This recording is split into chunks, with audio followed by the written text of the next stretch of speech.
Hi అండి. అందరూ ఎలా ఉన్నారు? బాగున్నారా? అందరూ బాగున్నారని, బాగుండాలని మనస్ఫూర్తిగా కోరుకుంటున్నాను. ఈరోజైతే కార్తీక మాసం చివరి రోజు గదా! అంటే మనం పోలిపాడ్యమి ఆధారం చేస్తున్నాం. సో, నేను గూడా చేస్తున్నాను.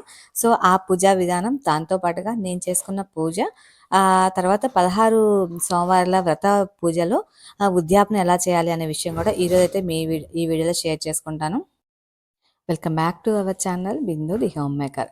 కార్తీక మాసం అంతా కూడా ఈ విధంగా చేసుకునేదానండి. ప్రతిరోజు ఉదయం 4 గంటలకు లేచేదాన్ని. ఆ తర్వాత ప్రతిరోజు కూడా స్వామివారికి మర్చిపోకుండా పాలు ప్లస్ నీళ్ళతో అభిషేకం అయితే కంపల్సరీగా చేశాననమాట. ఏ రోజు కూడా మిస్ చేయలా. మనకి ఆడవాళ్ళకి ఆటంకం వచ్చినప్పుడు తప్ప మిగతా రోజులు అన్ని రోజుల్లో కూడా పూజ అయితే చేసుకున్నాను. ఎటువంటి ఇబ్బంది లేకుండా ఎప్పుడు కొంచెం ఎప్పుడైపోద్దా అనిపించేది ఒక్కోసారి అయితే. కానీ ఈసారి అయితే ఆ ఫీలింగ్ అయితే అస్సలు రాలేదనమాట. ఆ తర్వాత ప్రతిరోజు కూడా బిల్వ పత్రాలతో అయితే నేను స్వామివారికి అర్చన చేసుకునేదాన్ని. ఎందుకంటే కొన్ని ఏరియాస్‌లో అసలు బిల్వ పత్రాలు దొరకవండి. కానీ నాకిక్కడ బిల్వ పత్రాలనేవి చాలా బాగా దొరుకుతాయి. సో, అందుకని వచ్చిన అవకాశాన్ని ఎందుకు వదులుకోవాలి అని చెప్పేసి ప్రతిరోజు ఒక రూ. 10 తెచ్చుకునేదాన్ననమాట. ప్రతిరోజు తెచ్చుకొని బిల్వ పత్రాలతో అయితే స్వామివారినైతే మనస్ఫూర్తిగా అర్చించుకున్నాను. సో, కార్తీక మాసం మొదలైన దగ్గర నుంచి చివరి వరకు కూడా నేనైతే ఇదే విధంగా అయితే పూజ చేసుకునేదాన్ని. 2 పూట్ల ఒకే సమయానికి దీపం పెట్టేదాన్ని. మార్నింగ్ ఎర్లీగా పెట్టేస్తాను. ఈవినింగ్ మాత్రం 6:30 లోపల అలా పెట్టేదాన్ననమాట. ఆ తర్వాత డైలీ గుడికి వెళ్ళొచ్చేసి అక్కడ కూడా దీపాలు పెట్టుకొనొచ్చేదాన్ని.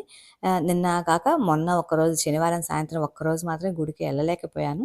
ఎందుకంటే ఇక్కడ బాగా వర్షాలు పడుతున్నాయి. కంటిన్యూస్‌గా రెయిన్ ఉందనమాట. సో, అందువల్ల ఇంక వెళ్ళలేక ఆ రోజైతే వర్షంలో ఆ రోజు మాత్రం ఒక్కరోజు డ్రాప్ చేశాను. మిగతా అన్ని రోజులు కూడా కంటిన్యూస్‌గా గుడికి వెళ్ళాను. సో, ఇంక కార్తీక మాసంలో అయితే అనుకోకుండానే అరుణాచల దర్శనం కూడా జరిగింది. సో, ఇది అనమాట కార్తీక మాసంలో నేను చేసిన పనులు. అంటే కార్తీక మాసం నేను చేసిన పూజ. అయితే కొన్ని రోజులైతే కొన్ని ఇబ్బంది పడేదాన్నండి. ఆ ఇబ్బంది కూడా ఏంటి, ఎందుకు పడేదాన్ని కూడా చెప్పేదాన్ని. స్వామివారిని పూజించడంలో ఇబ్బంది కాదండి. కొన్ని వాటి వల్ల ఇబ్బందులైతే వచ్చాయి నాకైతే. అది కూడా చెప్తాను ఏంటి అనేది. సో, ఇక్కడైతే చెప్పాను కదా! ఉదయం 4 గంటలకు లేచేసి ఇంకా ఫ్రెష్ అయిపోయి ఆ తర్వాతయితే ఈ విధంగా అయితే ముందైతే దీపారాధన అయితే దేవుడి గదిలో దీపారాధన చేసుకున్నాను.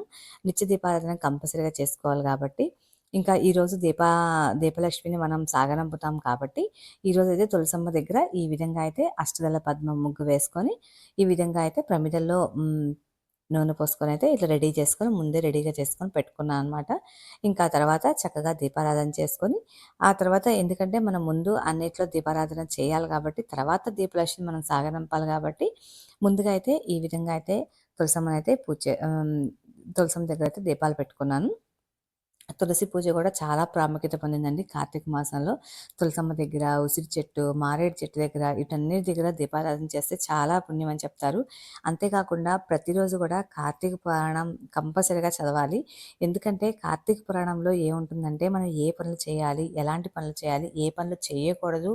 అంతేకాకుండా చిన్న చిన్న చేసే చిన్న చిన్న పనులు కూడా ఎటువంటి ఫలితం లభిస్తుంది, ఎలాంటి తప్పు మనుషులకైనా కూడా ఎలాంటి స్వర్గం ప్రాప్తిస్తుంది అనే విషయాలన్నీ కూడా మనకి కార్తీక పురాణంలో బాగా ఎక్స్ప్లెయిన్ చేస్తే ఆ స్టోరీస్ చాలా అంటే చాలా బాగుంటాయి. నేను ప్రతి సంవత్సరం మొత్తం చదివేదాన్ని కాదు, కొన్ని మాత్రమే చదివేదాన్ని. కానీ ఈ ఇయర్ అయితే ఆల్మోస్ట్ అన్ని ఒక 5-6 డేస్ అంటే లేడీస్కి ఇబ్బంది అయినప్పుడు టైం తప్ప మిగతా అన్ని రోజులు కూడా కంటిన్యూస్గా చదివాను. నాకైతే చాలా బాగా అనిపించింది నిజంగా కార్తీక పురాణం బుక్ అయితే మాత్రం. ఇంకా ఈ తర్వాతయితే అంతా దీపాలు పెట్టేసుకొని, గుమ్మంలో దీపాలు పెట్టుకొని, ఆ తర్వాతయితే ఈ విధంగా అరటి డప్పుల్లో 2 ఆ తర్వాత ఒకటి కొబ్బరి చిప్పలో ఒక దీపాన్నయితే ఈ విధంగా అయితే వదిలాననమాట.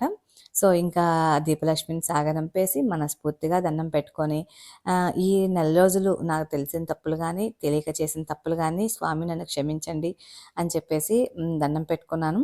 ఎందుకంటే కొన్ని మనకి తెలిసి చేస్తాము, కొన్నైతే తెలియకుండా చేస్తాము. సో, అందుకని క్షమాపణ చేసుకోవాలి. ఎందుకంటే కంపల్సరీగా మనం శరణాగతి చేసుకోవాలి కాబట్టి, ఈ విధంగా అయితే నేను నమస్కరించుకొనైతే అక్కడ పూజ కంప్లీట్ చేసుకున్నాననమాట. ఆ తర్వాతయితే నేను ఇంతకు ముందు వీడియోలో కూడా షేర్ చేశాను. నాకు 16 సోమవారాల పూజా వ్రతం అయితే కంప్లీట్ అయిపోయింది అని. 17వ సోమవారం వచ్చేసరికి ఉద్యాపన చేయాలండి. మామూలుగా ఏ రోజు శివలింగం ఆ రోజు కొంతమంది వాటర్‌లో కలిపేస్తారు. లేదంటే గనక పూల మొక్కల్లో గానీ ఎవరైనా తక్కువ చాటుగా పెట్టేస్తారు. అలాంటి వాళ్ళైతే గనక 16 సోమవారాలతో కంప్లీట్ చేసేసుకోవచ్చు. నేనేంటంటే ఈ విధంగా మట్టితో శివలింగం చేసుకొనైతే చేసుకున్నాను కాబట్టి 17వ సోమవారం కూడా ఉద్యాపన చేయాలి. సో, ఈ ఉద్యాపనకైతే మనం 16 సోమవారాలు ఏ విధంగా అయితే లింగాలు పెట్టుకున్నామో, అదే విధంగా మట్టితో చేసిన లింగాన్నయితే అన్నిటిని అక్కడ పెట్టుకొని, ఈరోజు కూడా మనం కంపల్సరీగా సో పూజ చేసుకోవాలనమాట. అన్ని లింగాలు ఇలా పెట్టుకొని, పసుపు గణపతిని చేసుకొని, అన్నిటికి పూలతో అలంకరించుకొని లింగాలన్నిటికి కూడా, ఆ తర్వాత స్వామివారిని మనస్ఫూర్తిగా ప్రార్థించుకొని, షోడశోపచార పూజ అయితే చేసుకున్నాను.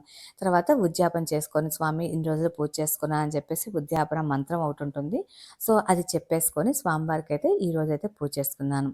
సో, కానీ నాకు ఒక్కసారిగా 16 సోమవారాలకి 16 లింగాలు అలా పెట్టుకొని పూజ చేస్తుంటే నాకైతే చాలా అంటే చాలా సంతోషం అనిపించిందండి. ఆ తర్వాత ఇక్కడైతే చెప్పా కదా బిల్వ పత్రాలు రోజు రూ. 10కి 10, 15 కంటే ఎక్కువ వచ్చేవి కాదు నాకైతే. కానీ ఈరోజైతే చాలా వచ్చినాయన్నమాట. 16 లింగాలకి చేసుకుంటాననేమో దేవుడు చాలా ఎక్కువ ఇప్పించారు ఈరోజైతే. చాలా బాగా అనిపించింది నాకు. సో, ఈరోజైతే బిల్వ పత్రాలతో మళ్ళీ కూడా అన్ని లింగాలకి ఈ విధంగా అష్టోత్తర శతనామాలు చదువుకుంటూ అయితే బిల్వార్చన అయితే చేసుకున్నాను. ఇంకా నేను కొన్ని ఇబ్బందులు ఎక్కడ పడ్డాను అంటే నిజం చెప్పాలంటే, నేను 16 సోమవారాల వ్రతము ఆషాఢ మాసం నుంచి ప్రారంభించాను. ఆ తర్వాత నేను తొలి ఏకాదశి నుంచి యాక్చువల్‌గా మార్చి నుండి చేస్తానండి. మార్చి నుంచి నేను ఏకాదశి వ్రతం ఒకటి స్టార్ట్ చేశాను. ఆ తర్వాత తొలి ఏకాదశి నుంచి దాన్ని ఇంకొంచెం స్ట్రిక్ట్‌గా చేస్తున్నాననమాట. ఇక్కడ ఏమైందంటే నాకు సోమవారాల వ్రతము ప్లస్ ఏకాదశి వ్రతము ఒకేసారి వచ్చాయి ఒక్కో రోజైతే. ఒకే రోజు వచ్చినా పర్వాలేదు. కానీ ఒక్కోసారి అయితే ఎమ్మటెమ్మటే వచ్చాయి. ఒక్కోసారి వారానికి 2 అనమాట. అంటే వీక్ స్టార్టింగ్‌లో, వీక్ ఎండింగ్‌లో వచ్చాయి. అలా అయినా ఇబ్బంది ఉండేది కాదండి. కానీ ఒకరోజైతే సోమవారం మొత్తం ఉపవాసం ఉండాల్సొచ్చేది. మళ్ళీ మంగళవారం నాడు ఏకాదశి అయ్యేది. సో, మంగళవారం మొత్తం ఏమీ తినకుండా ఉండేదాన్ని. ఓన్లీ వాటర్‌తో మాత్రమే. ఆ తర్వాత మళ్ళీ బుధవారం మధ్యాహ్నం భోజనం చేసేదాన్ని. సో, అలాంటి సిట్యుయేషన్‌లో అయితే కొంచెం నేను నర్వస్ అయ్యాను. బాగా హెడేక్ వచ్చేది నాకైతే. ఈవినింగ్ అయితలకి హెడేక్ వచ్చేది. మళ్ళీ ఇంట్లో నా డైలీ వర్క్స్ నాకుంటాయి కదా! వీడియో అప్‌లోడ్ చేయటం, బాబుని స్కూల్ నుంచి తీసుకురావటం, ఆ తర్వాత ఇంట్లో డైలీ చేసుకునే వర్క్స్ అయితే ఏ పని కూడా పెండింగ్ పెట్టేదాన్ని కాదు. అయితే దేవుడి దయ వల్ల అయితే అన్నీ కూడా చాలా బాగా కంప్లీట్ చేశానని చెప్పుకోవచ్చు. ఎందుకంటే 2 రోజులు ఫుడ్ తీసుకోకుండా, ఆ మాత్రం ఇంట్లో పని చేసుకుంటా బాబుని తీసుకురావటం, మళ్ళీ పూజలు చేసుకోవటం, ఇవన్నీ చేయాలంటే నిజంగా ఒక్కోసారి నాకు భయమేసేదనమాట. నేను చేయగలనా లేదా? ఈ వ్రతం కంప్లీట్ చేయగలనా లేదా? ఏకాదశి ఏమీ నేను తినకుండా ఎప్పుడైతే ఎలా అయితే నియమాలు పాటించానో అలా పాటించగలనా లేదా అని కొంచెం టెన్షన్ అయ్యేదాన్ని. కానీ ఆ స్వామివార్లు ఇద్దరి దయ వల్ల శివకేశవుల వల్ల 2 కూడా ఏకాదశి వ్రతము, ఆ తర్వాత సోమవారం వ్రతం కూడా చేసేదాన్ని. ఒక్కోసారి అయితే సోమవారం వ్రతం చేసుకొని మళ్ళీ మంగళవారం నాడు సంకటహర చతుర్థి వచ్చింది. ఇక అలా కూడా కొన్ని అట్లా వచ్చేదనమాట. 2 రోజులు కంటిన్యూయస్‌గా తినకుండా ఉండేదాన్ననమాట. సో, నా హెల్త్ అంటే 2 రోజులు కంటిన్యూయస్‌గా తినకుండా ఉండాలంటే ఓపిక కూడా ఉండాలి కదండీ! అందుకు హెల్త్ కూడా కంటిన్యూయస్‌గా కూడా చేయకూడదు కదా! మరీ ఎంప్టీగా ఉంచకూడదు. అలాగైతే జరిగిపోయింది ఈసారైతే. అంతే కాకుండా మళ్ళీ ఇంట్లో వాళ్ళు అరిసేవాళ్ళనమాట. "ఏంటి కంటిన్యూయస్‌గా ఉపవాసాలేంటి అలా ఉండొద్దు" అని. ఇంకా అందుకని చెప్పేసి ఒక్కోసారి ఈవినింగ్ టైంలో ఫ్రూట్స్ అలా తీసుకొనైతే చేసేదాన్ని. అలాగైతే నా ఉపవాసాలు, నా కార్తీక మాసం అయితే ఇలా జరిగిందనమాట. ఇంక కార్తీక మాసంలో ఉద్యాపన అయితే కార్తీక మాసం లోపల అయిపోయింది పూజ అయితే మాత్రం. ఉద్యాపన మాత్రం 17వ సోమవారం చేశాను. సో, ఈ లింగాలన్నీ ఏం చేయాలంటే, మనం మట్టితో చేసుకున్న శివలింగాలు అన్నీ కూడా ఏదైనా పుణ్యక్షేత్రంలో గానీ, లేదంటే పారే నీళ్ళల్లో గానీ మనం కలుపుకోవాలి. అయితే ఎమ్మటే అందరికీ కుదరకపోవచ్చు కాబట్టి, ఒక 6 నెలల లోపల మనమైతే స్వామివారి ఈ మట్టితో చేసిన శివలింగాలు అన్నిటిని కూడా మనం వాటర్‌లో అయితే కలిపేసుకోవాలి. సో, నేను ఈసారి ఎప్పుడన్నా ఎళ్ళినప్పుడు గానీ, ఏదైనా పుణ్యక్షేత్రానికి ఎళ్ళినప్పుడు అక్కడ కలుపుదాం అని చెప్పేసి, ఈరోజు స్వామివారికి పూజ ఈ విధంగా చేసుకొని, ఉద్యాపన చెప్పుకొని, ఆ లింగాలన్నిటిని మళ్ళీ గూడా జాగ్రత్తగా అయితే లోపల భద్రపరుచుకున్నాను. ప్రతి వారం గూడా పూజ అయిపోయిన తర్వాత ఒక శివలింగాన్ని తీసుకొని ఒక ప్లేట్‌లా పెట్టుకొని దాంట్లో పెట్టుకునేదాన్ననమాట.